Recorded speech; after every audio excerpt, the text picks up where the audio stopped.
নমস্কাৰ। আজি আমি আলোচনা কৰিম 14 অক্টোবৰৰ পৰা 20 অক্টোবৰলৈ এই সপ্তাহৰ সাপ্তাহিক ৰাশিফলৰ বিষয়ে।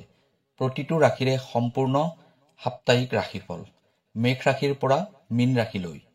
সেয়েহে শুনি লওক এই সপ্তাহত আপোনাৰ জীৱনত কি নতুন আশা, কি সাৱধানতা আৰু কি আশীৰ্বাদ আহিব। তেনেহলে আহক একেলগে জানি লওঁ প্ৰতিটো ৰাশিৰ ভাগ্যফল। প্ৰিয় দৰ্শক, যদি আপোনাৰ বিবাহ, চাকৰি, ব্যৱসায়, টকা পইচা, পঢ়া শুনা তথা স্বাস্থ্যৰ ক্ষেত্ৰত কিবা সমস্যা হৈ আছে, তেনেহলে ভিডিঅ'ৰ স্ক্ৰীণত দিয়া নাম্বাৰত আমাৰ সৈতে যোগাযোগ কৰিব। আমি আপোনাৰ সমস্যাসমূহ সমাধান কৰিবলৈ চেষ্টা কৰিম। ভিডিঅ'টো শ্বেয়াৰ কৰি দিব আৰু কমেণ্টত লিখিব জয় মা লক্ষ্মী। এতিয়া হওক আজিৰ এই সাপ্তাহিক ৰাশিফল শিতানটোলৈ আগবাঢ়ি যাওঁ।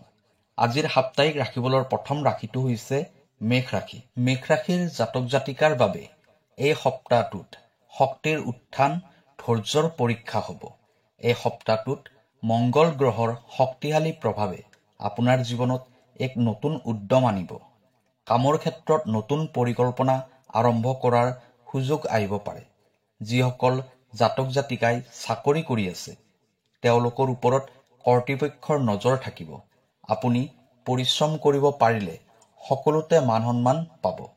ব্যৱসায়ত ধন লাভৰ সম্ভাৱনা অধিক পৰিমাণে দেখা যায়, কিন্তু ব্যৱসায়ত বিনিয়োগ কৰাৰ আগতে চিন্তা কৰিব লাগিব। পৰিয়ালত কিছুমান অশান্তি হ'ব পাৰে, বিশেষকৈ মনোমালিন্যৰ পৰা বাচি থাকিব। প্ৰেম সম্পৰ্কত কেতিয়াবা সন্দেহৰ ভাৱ আহিব পাৰে, সেয়া ভুল বুজাবুজিলৈ পৰিণত হ'বলৈ নিদিব। স্বাস্থ্যৰ ক্ষেত্ৰত কিছু পৰিমাণে সমস্যাই দেখা দিব। পানী অধিক পৰিমাণে খাব। উপায় হিচাপে মংগলবাৰে ৰঙা ফুল বা ৰঙা ফল দান কৰিব। হনুমান চালিচা পাঠ কৰিলে অত্যন্ত শুভ ফল পাব। দ্বিতীয় ৰাশিটো হৈছে বৃষ ৰাশি। বৃষ ৰাশিৰ জাতক জাতিকাসকলৰ বাবে এই সপ্তাহটোত ধন সম্পত্তিৰ যোগ আৰু মানসিক শান্তি থাকিব। বৃহস্পতি গ্ৰহৰ আশীৰ্বাদৰ ফলত আপোনাৰ জীৱনত এক ধনাত্মক শক্তি আহিব। যিসকল জাতক জাতিকাই ব্যৱসায়ত যুক্ত হৈ আছে, তেওঁলোকৰ বাবে এই সপ্তাহটো লাভজনক সপ্তাহ হিচাপে পৰিগণিত হ'ব। ধনৰ আগমন অধিক হ'ব। পুৰণি পাবলগীয়া টকা পইচাবোৰো পাব পাৰে। চাকৰিজীৱীসকলৰ বাবে নতুন দিশ মুকলি হ'ব পাৰে, কিন্তু নিজৰ আত্মবিশ্বাসেৰে আগবাঢ়িব লাগিব। পৰিয়ালত শান্তি আৰু মিলাপ্ৰীতি থাকিব। বিবাহিতসকলৰ দাম্পত্য জীৱন মধুৰ হ'ব। স্বাস্থ্যৰ ক্ষেত্ৰত দুৰ্বল অনুভৱ কৰিব। উপায় হিচাপে শুক্ৰবাৰে বগা বস্তু দান কৰিব আৰু তুলসী গছৰ গুৰিত গাখীৰ অৰ্পণ কৰিব। এতিয়া আহিছোঁ এই সপ্তাহটোৰ তৃতীয় ৰাশিটোলৈ। তৃতীয় ৰাশিটো হৈছে মিথুন ৰাশি।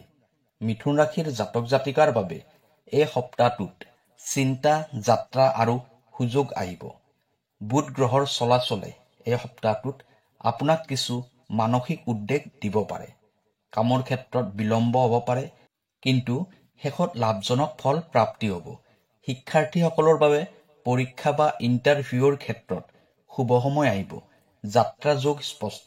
বিশেষকৈ কৰ্ম সংক্ৰান্ত ভ্ৰমণ আপোনাৰ বাবে লাভজনক হ'ব। প্ৰেমত কিছু দূৰত্ব অনুভৱ কৰিব পাৰে, কিন্তু ই অস্থায়ী, কিছু সময়ৰ বাবে হ'ব। স্বাস্থ্যৰ ক্ষেত্ৰত চকু, ডিঙি আৰু পেটৰ সমস্যাই দেখা দিব পাৰে। সাৱধানে থাকিব। উপায় হিচাপে বুধবাৰে সেউজীয়া বস্ত্ৰ পৰিধান কৰিব আৰু গৰীব শিশু নাইবা বিদ্যালয়লৈ গৈ কলম দান কৰিব।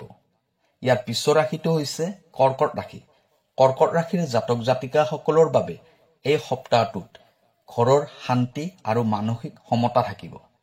চন্দ্ৰ গ্ৰহৰ আশীৰ্বাদৰ ফলত আপোনাৰ ঘৰত এক শান্তিময় পৰিৱেশ থাকিব। এই সপ্তাহটোত আপোনাৰ সৃষ্টিশীল চিন্তা বাঢ়িব।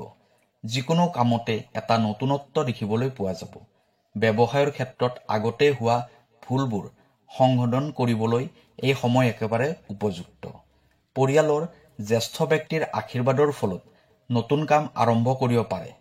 অৰ্থনৈতিক দিশত পুৰণি ধনৰ আগমন ঘটিব পাৰে, যাৰ ফলত মানসিক শান্তি আহিব। প্ৰেম জীৱনত আনন্দ আহিব, কিন্তু অতিমাত্ৰা আৱেগিক নহ'ব। উপায় হিচাপে সোমবাৰে গাখীৰ দান কৰিব আৰু ঈশ্বৰক ধন্যবাদ জনাব। ইয়াৰ পিছৰ ৰাশিটো হৈছে সিংহ ৰাশি। সিংহ ৰাশিৰ জাতক জাতিকাৰ বাবে এই সপ্তাহটোত আত্মসন্মান, পদোন্নতি আৰু গৌৰৱ আহিব। সূৰ্য গ্ৰহ আপোনাৰ লগত একেবাৰে শুভ অৱস্থাত আছে। এই সপ্তাহত কামৰ ক্ষেত্ৰত উন্নতি, পদোন্নতি বা নতুন দায়িত্ব লাভ কৰিব পাৰে। আত্মসন্মান আৰু নেতৃত্ব ক্ষমতা বাঢ়িব। যিসকল জাতক জাতিকা ৰাজনীতি, মিডিয়া বা প্ৰশাসনিক কামত আছে তেওঁলোকৰ বাবে এই সপ্তাহটো একেবাৰে শুভ। অৰ্থনৈতিক দিশত ধনৰ আগমন হ'ব, কিন্তু অহংকাৰৰ একেবাৰে নকৰিব। প্ৰেম জীৱনত স্থিৰতা ৰাখিব। উপায় হিচাপে ৰবিবাৰে সূৰ্যোদয়ৰ সময়ত সূৰ্য নমস্কাৰ কৰিব আৰু জপ কৰিব ওম ঘৃণী সূৰ্যায় নমঃ। এইবাৰ কথা পাতিম কন্যা ৰাশিৰ বিষয়ে। কন্যা ৰাশিৰ জাতক জাতিকাসকলৰ বাবে এই সপ্তাহটোত দায়িত্ব, ধন আগমন আৰু চিন্তা থাকিব। বুধ গ্ৰহ আৰু শুক্ৰ গ্ৰহৰ মিলনত এই সপ্তাহটোত কামৰ ক্ষেত্ৰত কিছুমান জটিলতাই দেখা দিব পাৰে, কিন্তু পৰিশ্ৰমৰ ফলত সমস্যাসমূহ সমাধান কৰিব পাৰিব। ব্যৱসায়ত নতুন মানুহৰ সৈতে যোগাযোগ স্থাপন হ'ব পাৰে, যিয়ে আপোনাক ব্যৱসায়ৰ ক্ষেত্ৰত অধিক পৰিমাণে লাভ হোৱাৰ ক্ষেত্ৰত সহায় কৰিব। চাকৰিজীৱীসকলৰ বাবে পদোন্নতিৰ সুযোগ আহিব। অৰ্থনৈতিক দিশত ধনৰ আগমন হ'ব, কিন্তু খৰচো বাঢ়িব পাৰে। স্বাস্থ্যৰ ক্ষেত্ৰত পেট নাইবা পাচনতন্ত্ৰৰ অসুবিধা হ'ব পাৰে। উপায় হিচাপে বুধবাৰে সেউজীয়া বস্তু দান কৰিব। ইয়াৰ পিছৰ ৰাশিটো হ'ল তুলা ৰাশি। তুলা ৰাশিৰ জাতক জাতিকাৰ বাবে এই সপ্তাহটোত শুক্ৰ গ্ৰহৰ আশীৰ্বাদ আৰু সম্পৰ্কৰ মাধুৰ্য থাকিব। শুক্ৰ গ্ৰহই আপোনাৰ ওপৰত একেবাৰে শুভ দৃষ্টি ৰাখিছে। এই সপ্তাহত আপোনাৰ আকৰ্ষণ, আত্মবিশ্বাস আৰু ব্যক্তিত্বৰ দ্বাৰা সকলোকে জয় কৰিব পাৰিব। ব্যৱসায়ত ধনৰ আগমন অধিক পৰিমাণে হ'ব। কৰ্মক্ষেত্ৰত নতুন প্ৰজেক্ট আৰম্ভ কৰিব পাৰিব। যিসকল জাতক জাতিকাই কলা, সংগীত, ফেশ্বন বা অভিনয়ৰ সৈতে যুক্ত হৈ আছে তেওঁলোকৰ বাবে এই সপ্তাহটো বিশেষভাৱে শুভ হ'ব। প্ৰেম জীৱনত গভীৰতা থাকিব আৰু নতুন সম্পৰ্ক গঢ়ি উঠাৰ সম্ভাৱনা আছে। স্বাস্থ্যৰ ক্ষেত্ৰত সৰু সুৰা সমস্যা হ'ব পাৰে, কিন্তু বিপদজনক নহয়। উপায় হিচাপে শুক্ৰবাৰে বগা ফুল দান কৰিব আৰু গৰীব মহিলাক খাদ্য দান কৰিব। ইয়াৰ পিছৰ ৰাশিটো হ'ল বৃশ্চিক ৰাশি। বৃশ্চিক ৰাশিৰ জাতক জাতিকাৰ বাবে এই সপ্তাহটোত মানসিক চাপ আৰু গোপন শক্তি আহিব। মংগল গ্ৰহ আৰু কেতু গ্ৰহৰ শক্তিশালী প্ৰভাৱত আপোনাৰ মন কেতিয়াবা অস্থিৰ হ'ব পাৰে। অফিচত বা ব্যৱসায় প্ৰতিষ্ঠানত কিছুমান অযথা তৰ্ক বিতৰ্ক হ'ব পাৰে। সেইবোৰৰ পৰা আঁতৰি থাকিব। যিসকল জাতক জাতিকাই গোপন কাম নাইবা গৱেষণাত যুক্ত হৈ আছে তেওঁলোকৰ বাবে এই সপ্তাহটো অত্যন্ত শুভ হ'ব। অৰ্থনৈতিক দিশত অধিক পৰিমাণে লাভ হ'ব, কিন্তু খৰচ নিয়ন্ত্ৰণত ৰাখিব। স্বাস্থ্যৰ দিশত ৰক্তচাপ বাঢ়িব, সেইবাবে মনৰ শান্তি প্ৰয়োজনীয়। উপায় হিচাপে মংগলবাৰে হনুমান মন্দিৰলৈ গৈ প্ৰাৰ্থনা কৰিব। ৰঙা বস্তু দান কৰিলে শুভ ফল পাব। ইয়াৰ পিছৰ ৰাশিটো হ'ল ধনু ৰাশি। ধনু ৰাশিৰ জাতক জাতিকাৰ বাবে এই সপ্তাহটোত আশা, যাত্ৰা আৰু অধ্যয়ন থাকিব। বৃহস্পতি গ্ৰহৰ দৃষ্টিত আপোনাৰ জীৱনত এক নতুন আশা জন্ম ল'ব। শিক্ষাৰ্থীসকলৰ বাবে এই সপ্তাহটোত সফলতাৰ সম্ভাৱনা দেখা যায়। কামৰ ক্ষেত্ৰত আত্মবিশ্বাসেৰে আগবাঢ়িব। পৰিয়ালৰ সদস্যৰ পৰা সুখ সংবাদ লাভ হ'ব পাৰে। যাত্ৰাৰ সম্ভাৱনা আছে, বিশেষকৈ আধ্যাত্মিক স্থানলৈ। অৰ্থনৈতিক দিশত এটা লাভজনক সপ্তাহ হিচাপে পৰিগণিত হ'ব। উপায় হিচাপে বৃহস্পতিবাৰে গৰুক কল খুৱাব আৰু ঘৰত শ্ৰীকৃষ্ণ গীতা পাঠ কৰিব। ইয়াৰ পিছৰ ৰাশিটো হ'ল মকৰ ৰাশি।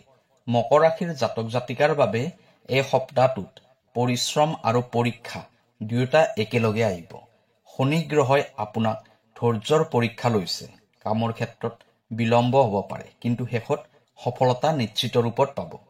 অফিচত বা ব্যৱসায় প্ৰতিষ্ঠানত কঠোৰ পৰিশ্ৰমৰ প্ৰয়োজন হ'ব। গোপন শত্ৰু সক্ৰিয় হ'ব পাৰে, সাৱধানে থাকিব। অৰ্থনৈতিক দিশত ধন টকা পইচা আহিব, কিন্তু পৰিকল্পিত ৰূপে ব্যৱহাৰ কৰা প্ৰয়োজন। উপায় হিচাপে শনিবাৰে তিলৰ তেলৰ চাকি জ্বলাব আৰু গৰীব মানুহক আহাৰ দান কৰিব। ইয়াৰ পিছৰ ৰাশিটো হ'ল কুম্ভ ৰাশি।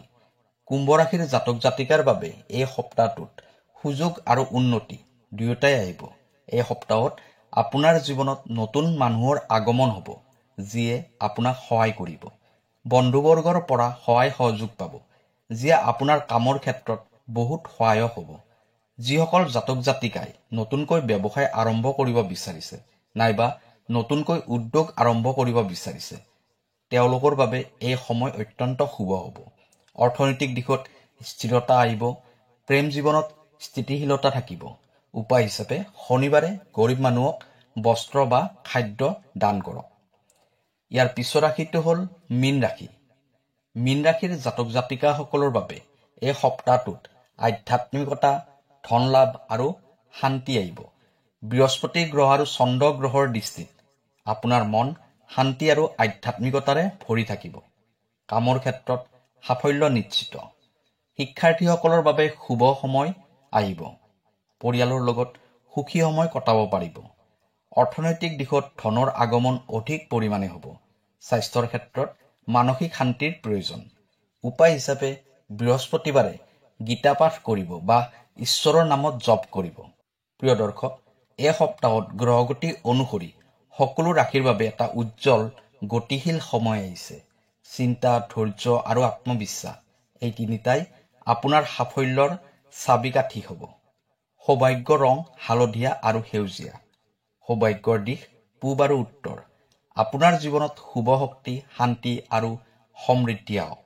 জয় শিৱ, জয় নৱগ্ৰহ। ধন্যবাদ।